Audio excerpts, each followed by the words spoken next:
Ladakh Siachen గ్లేసియర్లోని base camp వద్ద మంచు చర్యలు విరిగిపడ్డాయి. దాంతో ముగ్గురు సైనికులు వీరమరణం పొందారు. ఈ ఘటన అకస్మాత్తుగా జరిగిందని రెస్క్యూ టీం వెంటనే సహాయక చర్యలు చేపట్టాయి. ఇతర సైనికులను సురక్షిత ప్రాంతాలకు తరలించింది. సైనికుల మృతదేహాల కోసం అన్వేషణ కొనసాగుతోందని ఓ అధికారి తెలిపారు. పెద్ద ఎత్తున హిమపాతం పెరిగిందని తెలిపారు.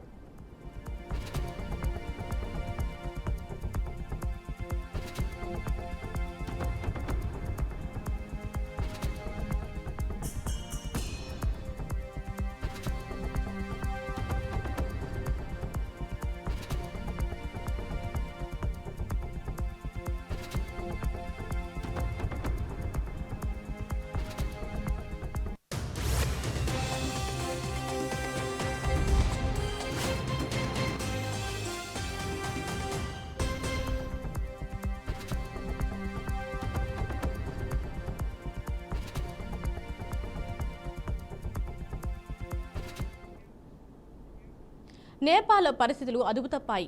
ప్రభుత్వం సామాజిక మాధ్యమాలపై విధించిన నిషేధానికి వ్యతిరేకంగా యువత చేపట్టిన నిరసనలు హింసాత్మకంగా మారాయి. ఈ ఆందోళనల మధ్య మంగళవారం జరిగిన ఓ దారుణ ఘటనలో నేపాల్ మాజీ ప్రధానమంత్రి జూలానాథ్ కలాన్ భార్య రాజ్యలక్ష్మి చిత్రకార్ సజీవ దహనమయ్యారు. రాజధాని కాఠ్మండూలోని డల్లు ప్రాంతంలో ఉన్న జూలానాథ్ కలాన్ నివాసాన్ని ఆందోళనకారులు చుట్టుముట్టారు. ఇంట్లో ఉన్న రాజలక్ష్మిని బయటకు రానివ్వకుండా అడ్డుకొని ఇంటికి నిప్పు పెట్టారు. తీవ్రంగా గాయపడిన ఆమెను కీర్తిపూర్ బన్ ఆసుపత్రికి తరలించినప్పటికీ చికిత్స పొందుతూ మృతి చెందినట్లు సమాచారం.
పొరుగు దేశం నేపాల్లో రాజకీయ సంక్షోభం తారాస్థాయికి చేరింది. యువత చేపట్టిన తీవ్ర ఆందోళనల దాటికి ప్రధాని కేపీ శర్మ ఓలీ ప్రభుత్వం కుప్పకూలింది. ఆయనతో పాటు దేశ అధ్యక్షుడు రామ్ చంద్ర పౌడెన్ కూడా రాజీనామా చేయడంతో దేశం అనిశ్చితిలో పడింది. ఈ నేపథ్యంలో దేశ తదుపరి ప్రధాని ఎవరు అనే చర్చ మొదలైంది. ఈసారి ప్రధాని పదవి రేసులో ఓ రేపర్, అమెరికాలో చదువుకున్న ఆర్థికవేత్త వంటి అనూహ్యమైన పేర్లు వినిపిస్తుండడంతో ప్రపంచవ్యాప్తంగా ఆసక్తి రేపుతుంది. ప్రస్తుతం ప్రధాని పదవికి ముగ్గురు పేర్లు ప్రధానంగా వినిపిస్తున్నాయి.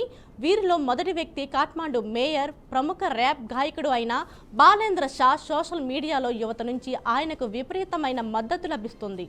శాంతియుతంగా ఉండాలంటూ ఆయన చేసిన విజ్ఞప్తికి బాలన్ అన్నయ్యే మా నాయకుడు అంటూ యువత స్పందించింది.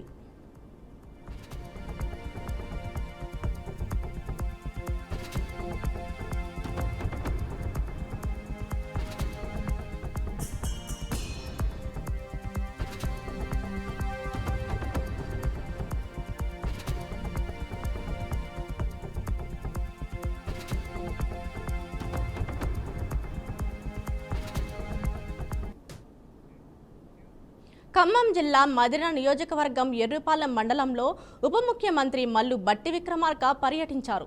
మండలంలోని పలు ప్రాంతాల్లో జరగనున్న అభివృద్ధి పనుల ప్రారంభానికి శంకుస్థాపనలు చేశారు. ఈ సందర్భంగా కాంగ్రెస్ పార్టీ నాయకులు, కార్యకర్తలు, వివిధ వర్గాల ప్రజలు ఘనంగా స్వాగతం పలికారు.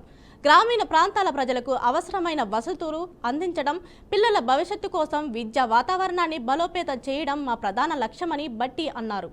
అభివృద్ధి పనులు పూర్తయిన తర్వాత గ్రామ ప్రజల జీవన ప్రమాణాలు మెరుగుపడేలా మక్కువతో ముందడుగు వేస్తామని తెలిపారు.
ఎన్టీఆర్ జిల్లా నందిగామలో జరగనున్న అన్నదాత పోరు కార్యక్రమానికి పర్మిషన్ లేదని పోలీసులు అన్నారు.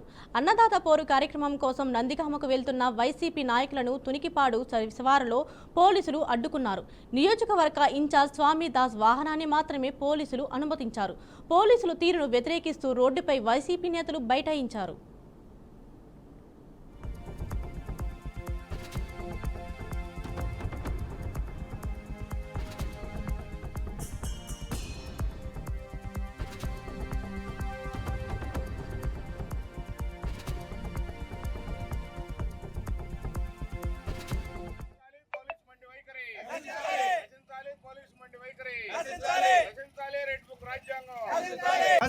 పోలీస్ వైఖరి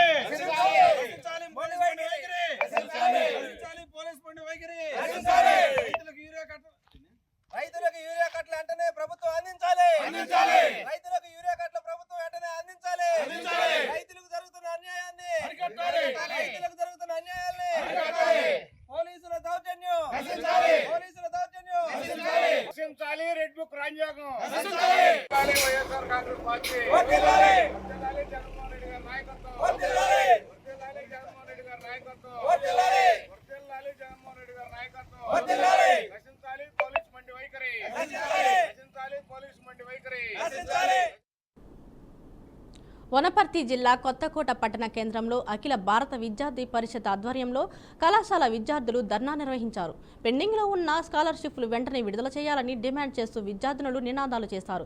సుమారు 8,300 కోట్ల స్కాలర్షిప్లు పెండింగ్లో ఉన్నాయని ఏబీవీపీ పట్టణ కార్యదర్శి పవన్ ఆరోపించారు. ప్రభుత్వం విద్యార్థుల జీవితాలతో చెలగాటం ఆడకుండా వెంటనే నిధులు విడుదల చేయాలని కోరారు. లేని పక్షంలో ఆందోళనను మరింత ఉధృతం చేస్తామని ఆయన హెచ్చరించారు.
justice. We want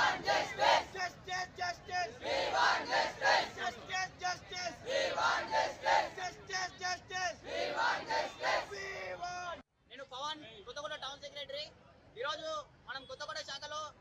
college fee రిమర్స్మెంట్లు కానీ స్కాలర్షిప్లు కానీ దాదాపు 8,300 కోట్ల స్కాలర్షిప్లు పెండింగ్ లో ఉన్నాయి.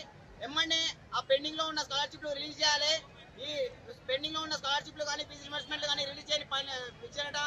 మేము ఏబీవీపీ ఇంతకన్నా ఇంకా పెద్ద ఎత్తున తరలి వస్తుందని చెప్పి ఏబీవీ కొత్తగూడ శాఖ నుంచి తెలియజేస్తున్నాం. విద్యార్థుల బతుకులు అంటే విద్యార్థుల జీవితాలతో ఆటలా. ప్రభుత్వానికి కాంగ్రెస్ వచ్చి 2 సంవత్సరాలు అవుతుంది. ఇంతవరకు మనకి ఏ చర్యలు తీసుకోవడం లేదు విద్యార్థుల మీద. మనకి విద్యార్థుల మీద ఇమ్మీడియట్ చర్యలు తీసుకోవాలి. ఇమ్మీడియట్ మనకి ఆ స్కాలర్షిప్లు కానీ ఫీజు రిమర్స్మెంట్లు కానీ పెండింగ్ లో ఉన్నాయి, రిలీజ్ చేసి విద్యార్థుల భవిష్యత్తులతో ఆడుకోవద్దని చెప్పి మన గవర్నమెంట్ కి కొత్తగూడ శాఖ నుంచి తెలియజేస్తున్నాం. నేను పవన్, కొత్తగూడ టౌన్ సెక్రటరీ. ఈరోజు మనం కొత్తగూడ శాఖలో మన కాలేజ్ ఫీజు రిమర్స్మెంట్లు కానీ స్కాలర్షిప్లు కానీ దాదాపు 8,300 కోట్ల స్కాలర్షిప్. మహబూబాబాద్ మున్సిపాలిటీ పరిధిలోని శనిగాపురం 9వ వార్డులో ప్రభుత్వ జిమ్ల సెంటర్లు మందుబాబులకు అడ్డాగా మారాయి. ప్రభుత్వం లక్షలు ఖర్చు చేసి ఏర్పాటు చేసిన జిమ్ సెంటర్లు అధికారుల పర్యవేక్షణ లోపంతో అసాంఘిక కార్యకలాపాలకు అడ్డాగా మారుతున్నాయని స్థానికులు ఆరోపించారు. రాత్రిపూట అసాంఘిక కార్యకలాపాలు జరుగుతున్నాయని ప్రజలు ఆవేదన వ్యక్తం చేస్తున్నారు. పాడైపోయిన జిమ్ పరికరాలను వెంటనే మరమ్మతు చేయాలని, అసాంఘిక కార్యక్రమాలకు పాల్పడుతున్న వారిపై కఠిన చర్యలు తీసుకోవాలని కోరుతున్నారు.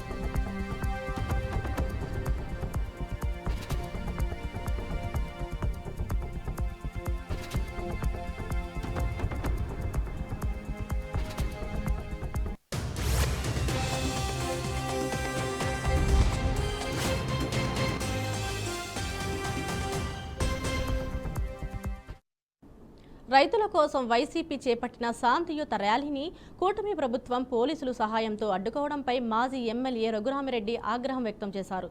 దీంతో ఆయన వైఎస్ఆర్ జిల్లా మైదులూరు అధికారులకు మెమోరాండం అందజేశారు. రైతుల కష్టాలు తీవ్రంగా పెరిగిన ప్రభుత్వం పట్టించుకోకుండా నిద్రపోవడంతో ముళ్లకట్టతో తట్టి లేపాల్సిన పరిస్థితి వచ్చిందన్నారు. వైసీపీ పార్టీ రైతుల సమస్యలను ప్రభుత్వ దృష్టికి తీసుకువెళ్లేందుకు ప్రయత్నిస్తే చంద్రబాబు భయంతోనే ప్రభుత్వం పోలీసులను ప్రయోగించి ర్యాలీని అడ్డుకుందని ఆయన ఆరోపించారు. రైతులను లెక్క చేయని కూటమి ప్రభుత్వానికి వారి ఉసురు తప్పకుండా తగులుతుందంటూ ఆయన హెచ్చరించారు.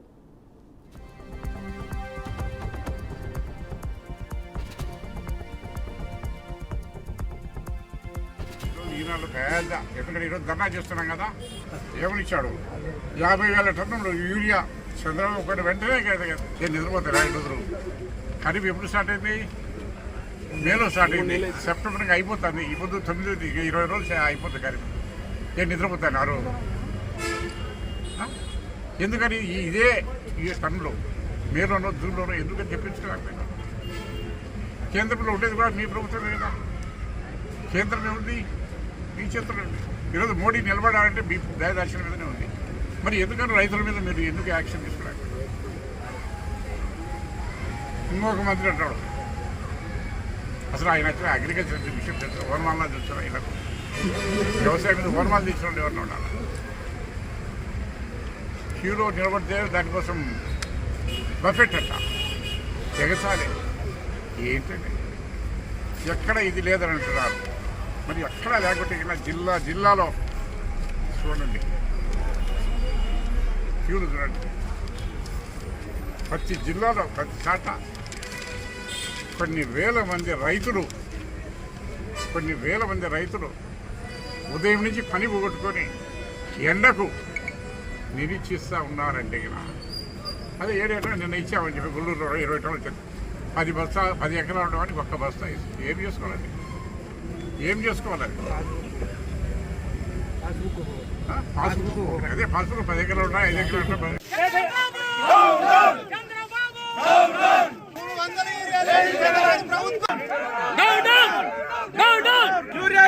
ప్రభుత్వం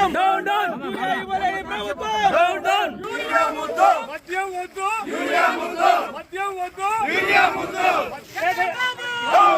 చంద్రబాబు 300 యూరియా లేని ప్రభుత్వం యూరియా ఇవ్వలేని ప్రభుత్వం యూరియా వద్దు మద్యం వద్దు మద్యం వద్దు